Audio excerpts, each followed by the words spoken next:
Hello everyone, मी नम्रता तुमचं माझ्या YouTube चॅनलमध्ये स्वागत करते। तर आय होप तुम्ही सगळेसुद्धा दिवाळीची तयारी करताय, खूप छान छान पदार्थ बनवताय, घरची साफसफाईसुद्धा चालू आहे आणि अशी खूप लगबग चालू आहे शॉपिंगची आणि सगळं काही। पण मी इकडे USA आहे आणि USA जे आपलं इंडियामध्ये जसं गडबड असते, खूप अशी गर्दी असते दिवाळीच्या खरेदीसाठी आणि हे असं इकडे काहीच होत नाही। पण तरी पण म्हटलं चला, आपला दिवाळीचा सण आहे आणि प्रत्येक सण आणि आपली संस्कृती जपून ठेवण्याचा आपण कायम प्रयत्न करत असतो।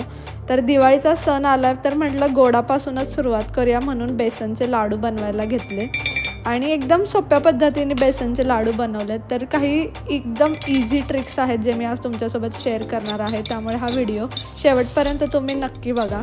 तर व्हिडिओला आपण सुरुवात करूया। बेसनचे लाडू बनवण्यासाठी मी इथे 1 कप बेसन घेतलं आणि ते बेसन मी बारीक चाळून घेतलं, जेणेकरून जो आपल्या बेसनच्या पिठामध्ये ज्या गाठी असतात तर त्या आहेत त्या सगळ्या युनिफॉर्म होतात आणि एकसारखं बेसन होतं, म्हणून तुम्ही सुद्धा चाळून घ्या। तर ही एक छोटीशी टिप आहे, जेणेकरून तुमचं बेसनचं जे पीठ आहे ते चांगलं एकजीव भाजलं जाईल आणि तुमचे जे लम्प्स आहेत ते होणार नाहीत। आणि 1 मोठा चमचा मी कढईमध्ये तूप टाकलं आणि त्यामध्ये काजू आणि चारोळी टाकून घेतली। मी माझ्या आवडीचे ड्रायफ्रूट्स टाकलेत, तुम्हाला जर अजून कोणते ड्रायफ्रूट्स आवडत असेल तर ते सुद्धा तुम्ही टाकू शकता। आणि त्याच तुपामध्ये आता मी अर्धा कप अजून तूप टाकलं। तर मला तुम्हाला हे सांगायचं आहे की जे मी अर्धा कप तूप टाकलेलं आहे हे थोडंसं 1 कप बेसनाला थोडंसं ते जास्त आहे। तुम्ही थोडंसं अर्धा कपाला थोडंसं कमी तूप टाकू शकताय आणि मी थोडंसं जास्त टाकले कारण मला तुपाचा फ्लेवर आवडतो आणि तुपामुळे खूप छान अजून चव येते बेसनाच्या लाडूला, म्हणून मी थोडंसं टाकलं आहे जास्त। पण तुम्ही जर तुम्हाला परफेक्ट असे गोल लाडू बनवायचे आणि थोडंसं तुम्हाला तूप जास्त आवडत नसेल तर तुम्ही अर्धा कपापेक्षा कमीसुद्धा तूप वापरू शकता, त्यामुळे सुद्धा लाडू खूप छान होतात आणि तुमचे खाली थोडे बसणार नाहीत आणि व्यवस्थित शेपसुद्धा येईल। तर इकडे मी बेसन चांगलं भाजून घ्यायला चालू केलं आहे। तर ही खूप मेन प्रोसिजर आहे आणि तुम्हाला याकडेच जे सगळं बेसनाचा जो लाडू आहे त्याचं कोर पार्ट म्हणता येईल हेच आहे बेसन भाजायचं। तुम्हाला मीडियम गॅसवर हे बेसन असं कंटिन्युअस स्टर करायचं आहे। तुम्हाला अर्धा मिनिटसुद्धा असं नुसतं ते ठेवून चालणार नाही, कारण का तर तुम्ही जर गॅस चालूच ठेवला आणि भाजलं नाही तर ते खालून लगेचच लागण्याची आणि करपायची शक्यता असते बेसन, त्याच्यामुळे तुम्हाला कंटिन्युअस स्टर करावं लागतं।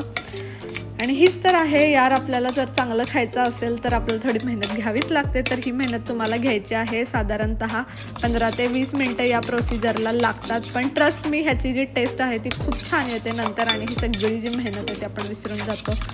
पण हां, तुम्हाला मीडियम गॅसवर हे बेसन चांगलं परतून घ्यायचं आहे, खूप फुल गॅस नाही करायचा कारण बेसन जळण्याची शक्यता आहे। आणि जेवढं तुम्ही मीडियम गॅसवर बेसन भाजाल तेवढं त्याचा जो आरोमा आणि फ्लेवर आहे तो छान येतो।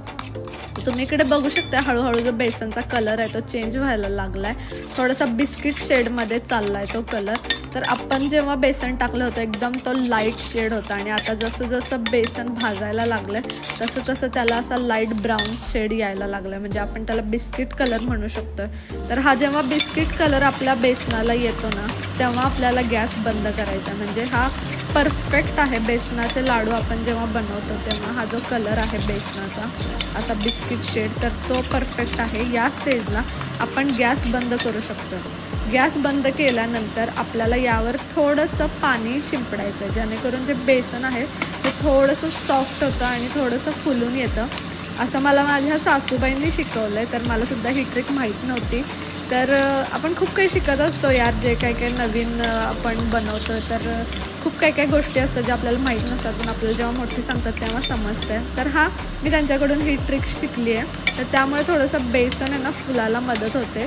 आणि आता हे जे बेसन आहे ते थंड व्हायला ठेवलं मी, तर अर्धा 1 तास पूर्ण त्याला गार होऊ द्यायचं। गरम गरम तुम्हाला अजिबात साखर ॲड नाही करायची, नाहीतर साखर वितळायची शक्यता असते त्यामुळे। तर तुम्ही इकडे बघा 1 तास झाल्यानंतर हे बेसन चांगलं गार झालं आहे, त्याच्यानंतर मी त्यामध्ये अर्धा कप पावडर शुगर टाकली आहे आणि ही पावडर शुगर टाकून झाल्यानंतर मी यामध्ये विलायची टाकली आहे, विलायचीची पावडर आहे ही। तर ही मी इकडे अर्धा टीस्पून टाकले, पाव चम्मचचे असे 2 वेळा टाकले आणि जे आपण ड्रायफ्रूट्स रोस्ट करून घेतलेले होते ते सुद्धा यामध्ये ॲड करायचे आणि त्याच्यानंतर मी परातीने चांगलं ते मिक्स करून घेतलं आणि त्यानंतर हाताने मिक्स केलं। तर थोडंसं तूप जास्त असल्यामुळे माझा गोळा असं थोडं सॉफ्ट झाला आहे आणि तुम्ही थोडंसं तूप कमी वापरा, मी हेच सांगेल, जेणेकरून तुम्हाला जे लाडू आहेत ते बनवायला काही असं प्रॉब्लेम नाही येणार आणि खूप छान तुमचे लाडू बनतील। हे सुद्धा लाडू खूप छान बनलेले आहेत, मी तुम्हाला बनवून दाखवते। पण हां, अगेन हेच की जे तुम्हाला जसं तूप आवडतं आहे तुपाचं प्रमाण त्याच्यावर आहे टोटली। हे आपण जे 1 कप बेसन घेतलं होतं ना त्याला मी अर्धा कप साखर टाकली, तर हे प्रमाण आहे ना एकदम परफेक्ट आहे। म्हणजे तुम्ही कितीसुद्धा क्वांटिटीच्या बेसनचे लाडू बनवा, जर तुम्हाला 1 किलो बेसनाचा लाडू बनवायचा तर तुम्ही अर्धा किलो साखर टाका, जेणेकरून तुमचे जे गोडाचं प्रमाण आहे आणि त्याची जी चव आहे ती एकदम परफेक्ट येते। तर हे परफेक्ट आहे मेजरमेंट आणि तुम्हीसुद्धा ही टिप फॉलो करून बघा, तुम्हाला खूप छान रिझल्ट येईल। आणि हे सगळं साखर आणि जे आपण ड्रायफ्रूट्स होते आणि कार्डेमम पावडर होती हे सगळं टाकून झाल्यानंतर मी थोडंसं रेस्ट करायला ठेवून दिलं आणि त्यानंतर मी लाडू बनवायला घेतले आणि तुम्ही इकडे बघू शकताय खूप छान बनतोय ह्याचा लाडू। आणि मी थोडंसं गार्निश करायला त्यामध्ये जे पिस्ता असतात आपले ते थोडेसे कट करून ह्याच्यावर ठेवले, जेणेकरून हा जो बेसनाचा लाडू आहे तो दिसायलासुद्धा खूप छान अट्रॅक्टिव्ह दिसतो। बेसन खूप छान भाजलं होतं त्याच्यामुळे ह्यात जो लाडू आहे तर त्याची इतकी छान चव आलेली आणि तोंडात असं टाकल्यावर विरघळत होतं।